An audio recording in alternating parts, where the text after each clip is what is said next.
time for inviting me to this really important conversation. Ms. Rebecca Gong Sherp, Dr. Fridah and Njogu-Ndongwe, colleagues from 𝐃𝐀, the team here at 𝐈Dinsight, the team of world changers in the room, Dr. Tabi Nyawera Gitahi, who was, where is she?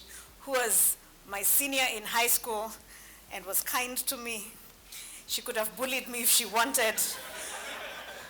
I was a humble Form 1 when she was in 4th form. Ladies and gentlemen, good afternoon. Good afternoon.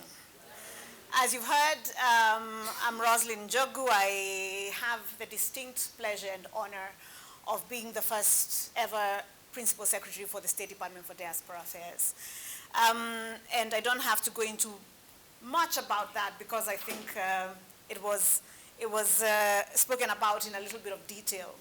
But I wanted to join your conversation today on innovating for inclusive impact, or specifically data, AI, and evidence, particularly as that speaks to government and what governments do with data, can do with data, with AI, and so on. It's an exciting time to be having conversations around data and evidence for decision-making, in particular here in Kenya. And I think it's the right place to be having these conversations. Why? Maybe I don't need to say much because my colleague from MOH spoke a lot and at length and in detail about some of the things that just one vertical of government is doing in terms of technology. But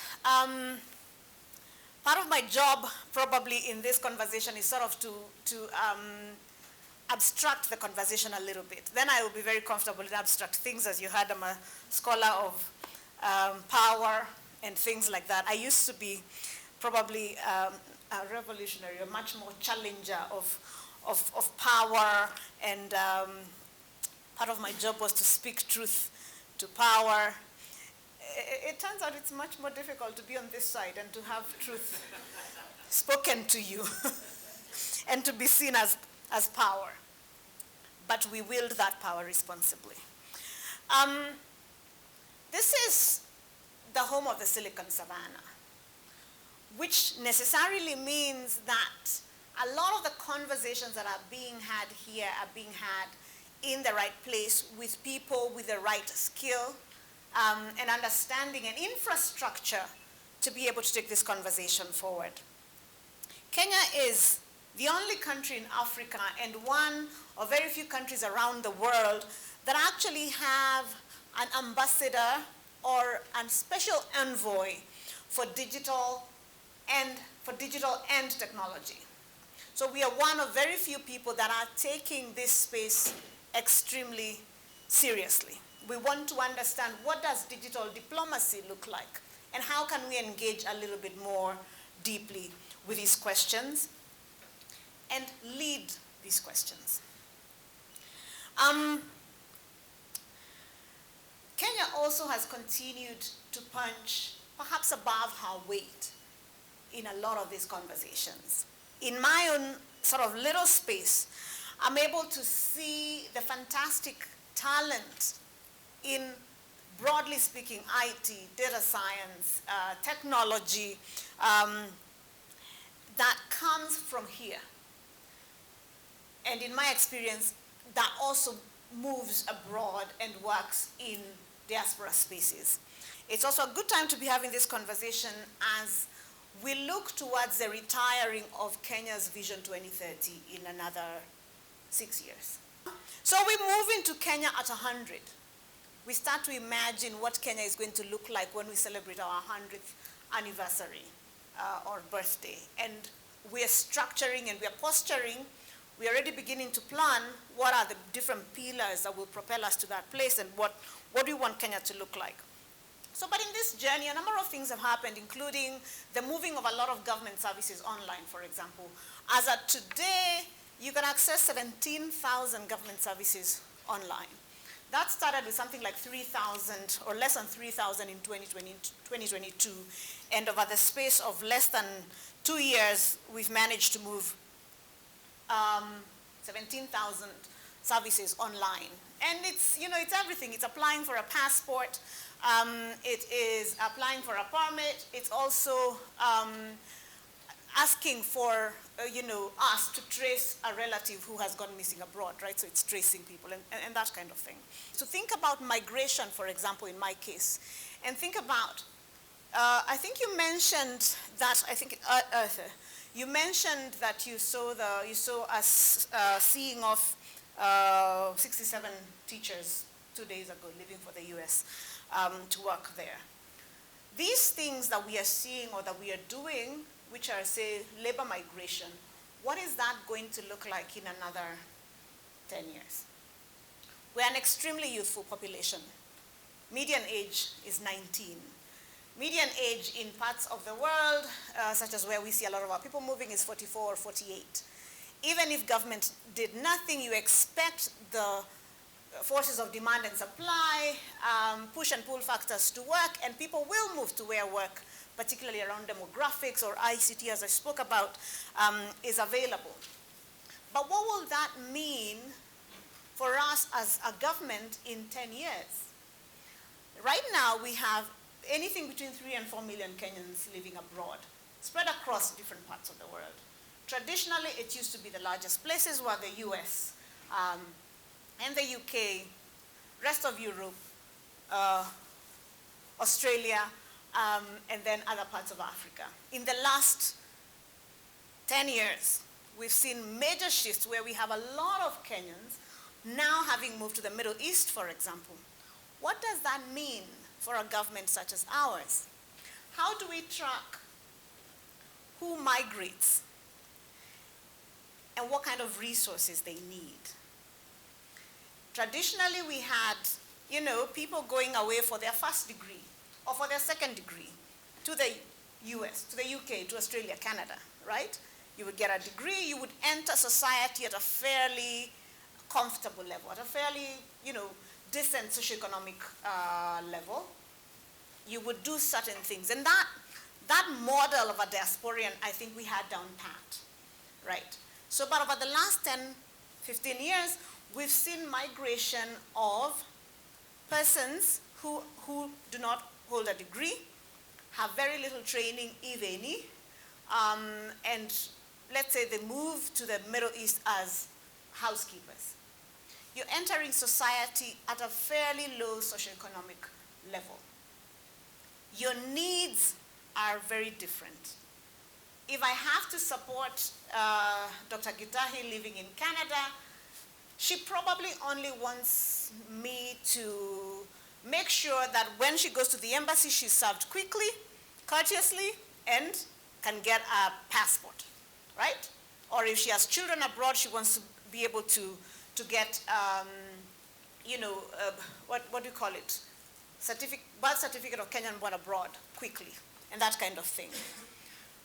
But when I have a 20-year-old housekeeper who has, before this, never even been to Nairobi and is now living in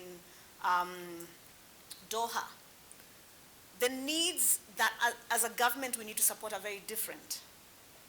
Perhaps this person will lose their passport. We need to have educated this person that if you lose your passport, and this is a public service announcement, if you lose your passport abroad, it's not the end of the world. We issue emergency travel documents, so go to the embassy. Seriously. But this person probably needs this. This person probably doesn't have enough money to get themselves home. If this person loses their job, they are just that one salary, you know, from being completely destitute. So the needs are different. Now, what has that kind of migration meant in terms of how we ought to structure ourselves to offer services?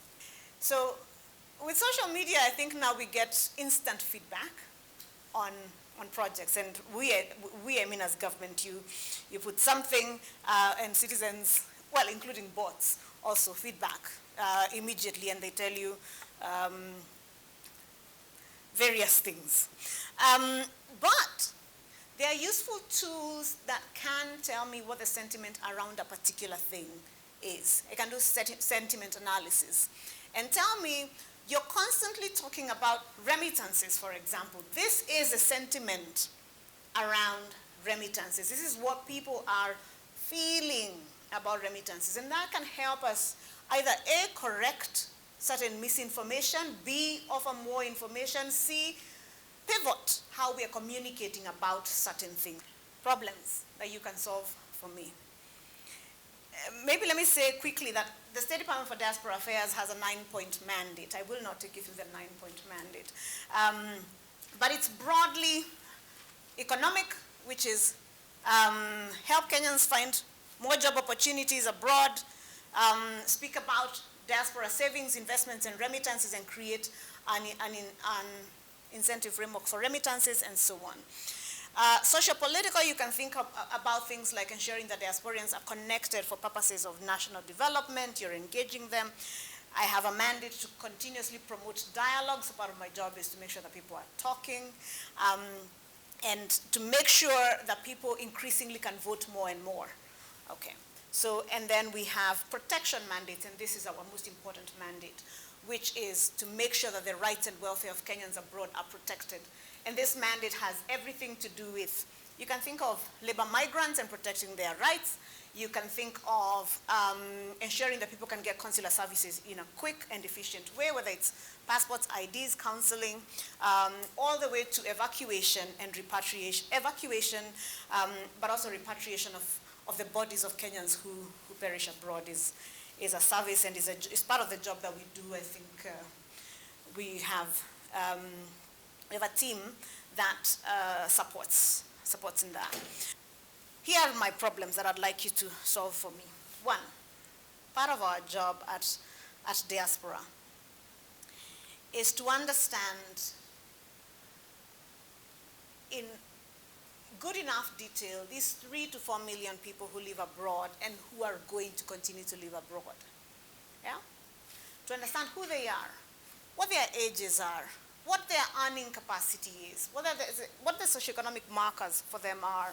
So we would need to do, or let me title this part of my presentation, my wish list to the world changers among us, and hopefully to 𝐈_DInsight, and I hope that from here we can take this conversation forward into some sort of proposal where you can support us. Mapping and understanding the diaspora, what would that look like?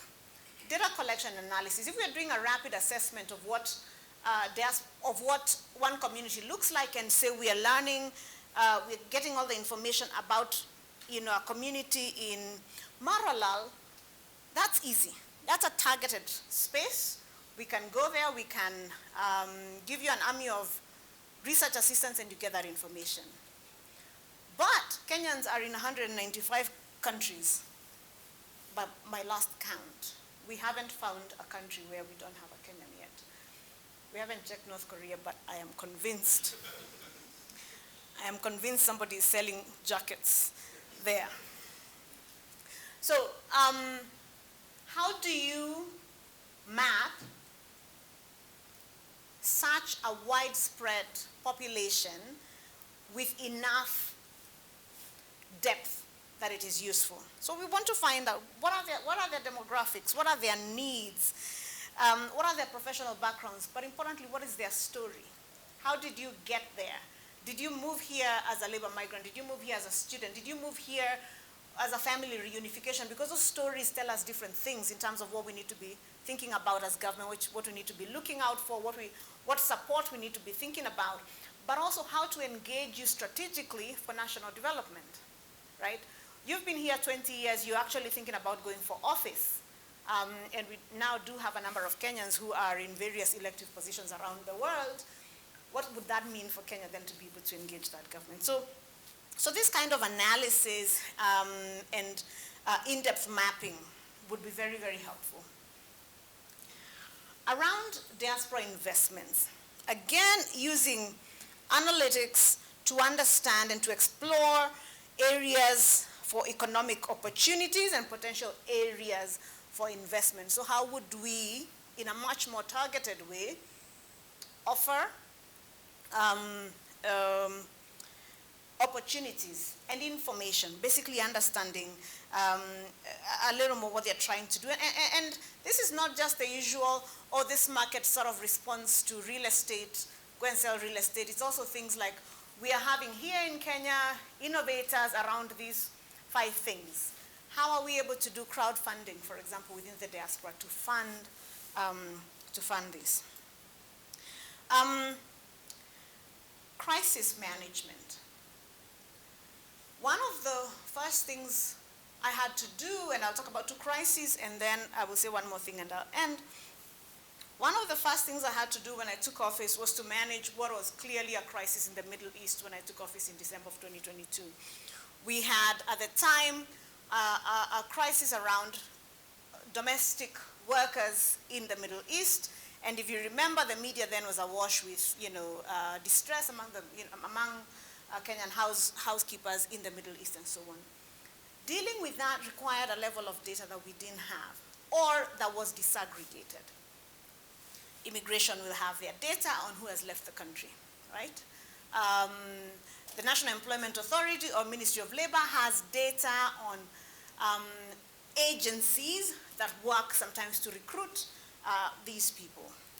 Of course, the Saudi government has its own data and so on. So all of this data is sitting in all of these different places, and one of the spaces you actually found the most data was on social media. And you have to clean this data because there is old data, there is lies, there is inaccurate data, there's all of this stuff. So being able to, in a way, know, that's why I said I'll give you the problems and you guys have to figure it out, know the real situation and map it and understand that problem would be helpful. Second crisis I had to deal with was conflict in Sudan. In April of last year, conflict broke out in Sudan, and we had an estimated 3,000 Kenyans in Sudan. And based on how the fighting was going on, particularly in a built-up area, we did have to evacuate Kenyans. You also have Kenyans who have deep rights and freedoms, and that they hold very, very dearly, and we are happy for that. And part of the things that Kenyans do not do is register with the embassy when they live abroad. So having very quickly to come up with a database of people who potentially need to be evacuated in a context where electricity is falling, telecommunications is falling apart, and so on, but also map it out in such a way that you know in this city we have, because now the fighting is going on in the city. Assume the fighting is going on here in Nairobi and have to map out this. People are here in Dagoretti, in these particular flats, in this house number, and so on. Then because everyone is sheltering in place, then I have to figure out there are 3 people in this particular estate in South B and so on, and there is